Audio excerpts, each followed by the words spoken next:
The Senate bill that came out this week, it delays the corporate tax cut that the president very much wants until 2019. Some White House sources say that this is going to hurt growth that's so important to the tax cut. What's your feeling on that? Well, certainly when you talk to corporate America, the businesses in our country, what they say is that the higher corporate tax rate for the next year will give them an opportunity to write off many of the expenses at a higher tax rate, which makes those expenses, writing them off next year, more valuable. But the sooner we get to the 20% tax rate, the better off we are. The fact is that only individuals actually pay that tax.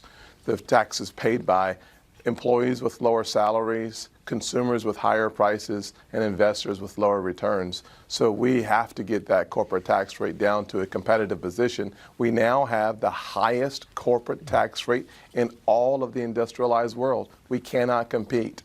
Well, of course, some people at that level dispute that fact because of what corporations can do to get around those taxes. Well, there was a lot of reporting recently about tax havens. This bill doesn't really take care of that. People are still going to be able to, corporations will be able to hide money in tax havens. Should legislation be doing more to make it impossible to hide money in offshore accounts?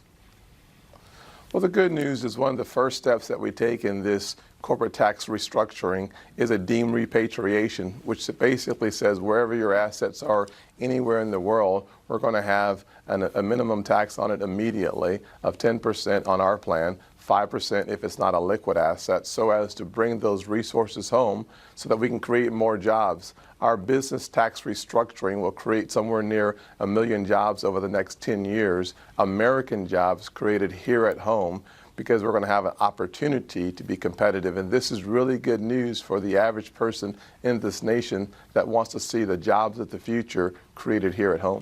Let me ask you about the average person. There's no question that in this bill, corporate tax rates are going down. No, there's been no study that suggests that they won't. But there's been quite a lot of dispute about whether the middle class is really going to get a tax cut. The Joint Committee on Taxation has determined that by 2023, those middle class tax cuts for some people are not going to be around. If this is being sold as a middle class tax cut, shouldn't there be total certainty about every middle class person getting a tax cut, no matter what year it happens to be? We certainly are at a place where the vast majority of taxpayers will see a tax cut. Every single bracket will have lower taxes. The reality of it is that if you define middle income, middle America, as $73,000 because it's the average income per household in the country, that average household will see their taxes go down by $1,500.